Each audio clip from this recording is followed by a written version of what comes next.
घर का बंटवारा। अरे विनोद, तूने हलवाई को सारा सामान तो दे दिया है ना? अक्षय की शादी में कोई कमी नहीं रहनी चाहिए। आखिर सबसे छोटा भाई है तुम सबका।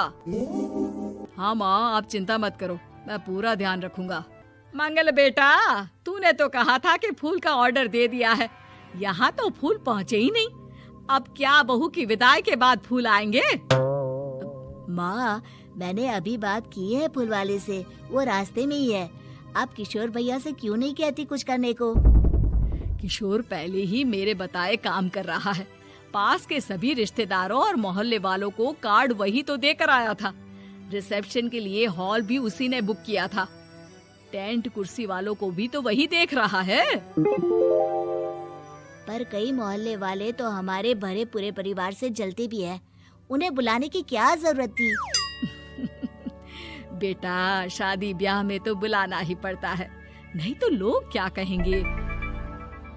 दादी दादी देखो ना, हलवाई अंकल हमें लड्डू नहीं दे रहे, आप इनको डांटो ना। अरे चैन सुख दे देना बच्चों को लड्डू, क्यों तंग कर रहा है इन्हें? बीबी जी, मैं कहाँ मना कर रहा हूँ, लेकिन लड्डू बनते ही ये बच्चे उठा उठा कर खा लेते हैं। अरे मैं तो इन्हें थाल में रख के परोस भी नहीं पा रहा। भागो, अब कोल्ड ड्रिंक पीने चलते हैं।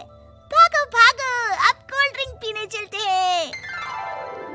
जैसे कि आप देख रहे हैं, आज इस घर के सबसे छोटे बेटे अक्षय की शादी है। घर में बहुत चहल पहल है।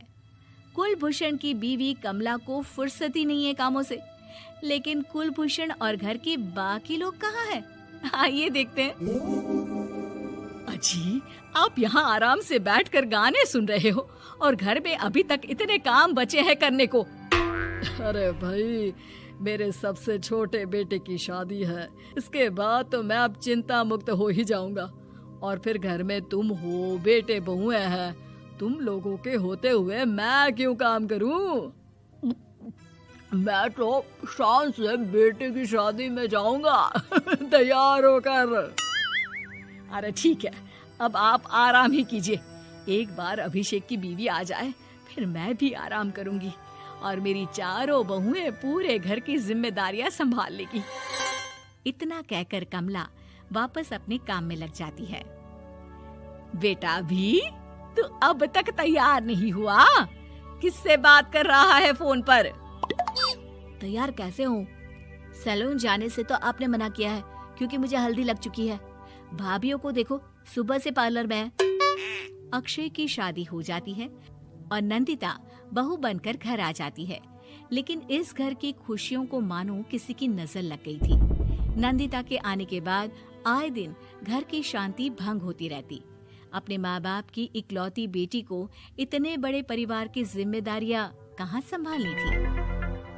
अभी देखो ना, मेरे हाथों की मेहंदी भी अभी नहीं उतरी है और तुम्हारी मम्मी ने मुझे घर के कामों में लगा दिया। मैंने सोचा था कि घर की सबसे छोटी बहू होने के कारण मुझे सब पलकों पर बिठा के रखेंगे, पर यहाँ तो पलक झपकने की भी फुर्सत नहीं मिलती। देखो नंदू, शादी के पहले ही मेरे घर वालों ने तुम्हें और तुम्हारे पेरेंट्स को बता दिया था कि मैं जॉइंट फैमिली में रहता हूँ, तो फिर अब ये शिकायत क्यों? और फिर तुमसे पहले मेरी भाभी भी तो आई थी शादी करके, उन्होंने तो कभी कुछ नहीं कहा। नंदिता तब तो चुप हो जाती है, लेकिन ऐसा बहुत दिनों तक नहीं चलता। अरे नंदिता, माँ बाबूजी की दवाई का टाइम हो गया है, उन्हें दवाई दे आओ और उसके बाद सबके लिए नाश्ता बना देना। पर भाभी, मैं तो अभी अपना फेवरेट सीरियल देख रही हूँ। प्लीज मेरी जगह आप कर लो ना ये काम। ठीक है, मैं तेरी जगह माँ बाबूजी को दवाई दे आती हूँ और नाश्ता बना लेती हूँ। तू मेरी जगह पूरे घर की डस्टिंग करके 5 बच्चों को स्कूल के लिए तैयार करके भेज देना और दोपहर का खाना बनाने के बाद कपड़े धोकर सुखा देना। उसके बाद हम दोनों मिलकर बाजार जाकर सब्जी ले आएंगे, फिर डिनर की तैयारी कर लेंगे और उसके बाद बस भाभी, मैं माँ बाबूजी को दवाई देकर सबके लिए नाश्ता बना देती हूँ। हे भगवान, ये कहाँ लाकर फंसा दिया मुझे। मेरे घर में तो गिनती की 8 रोटियां और 2 सब्जी बनती थी और नाश्ता निपट जाता था। यहाँ तो रोटियों का ढेर और सब्जियाँ बड़े बड़े पतीलों में बनानी पड़ती है।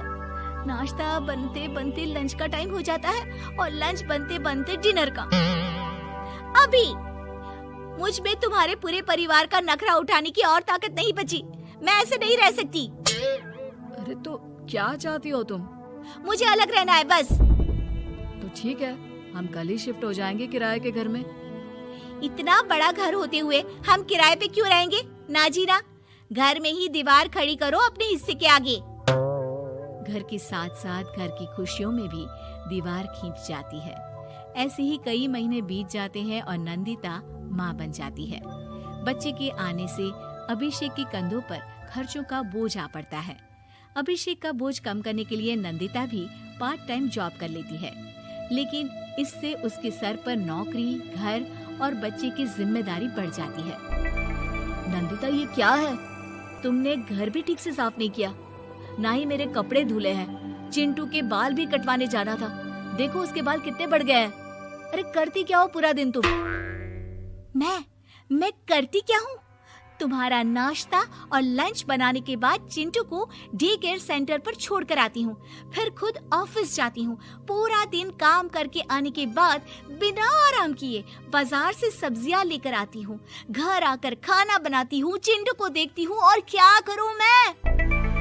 तो किसने कहा था अपने सर पर इतने काम लेने को? मत जाओ ऑफिस। ऑफिस जाए बिना घर के खर्चे कहाँ से पूरे होंगे? चिंटू की डे केयर का खर्च, उसके लिए बेबी फूड का खर्च, प्रेस वाले का खर्च, ये सब तुम्हारी सैलरी से होता नहीं है। अगर परिवार से अलग नहीं होती तो इतनी मुसीबतें नहीं उठानी पड़ती तुम्हें परिवार के साथ मिलकर काम करने में दिक्कत थी, लेकिन काम तो अब भी बहुत है तुम्हारे सर पर। चिंटू को भी डे केयर भेजने की जरूरत नहीं पड़ती। उसको गोद में खिलाने के लिए दादा दादी और घर के सभी बड़े होते। उसके साथ खेलने के लिए उसके भाई बहन भी होते। मेरे तीनों बड़े भाइयों के बच्चे भी बड़े हुए हैं, लेकिन बिना महंगा बेबी फूड खाए, क्योंकि मेरी माँ और भाभियाँ बहुत अच्छे से जानती है कि बच्चे को क्या खिलाना चाहिए।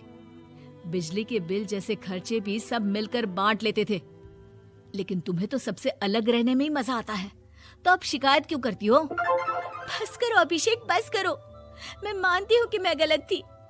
मेरे एक गलत फैसले ने हमें बिल्कुल अकेला कर दिया है सबसे। एक घर में होते हुए भी हम बाकी परिवार से अजनबियों की तरह रह रहे हैं। अभिषेक और नंदिता की सारी बातें घर के बाकी लोगों को सुनाई दे रही थी। तभी कमला बोल पड़ती है।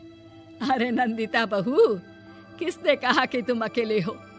तुम्हारा इतना भरा पूरा परिवार है ना तुम्हारे साथ। हम तो बस ये चाहते थे कि तुम अपनी गलती समझ जाओ।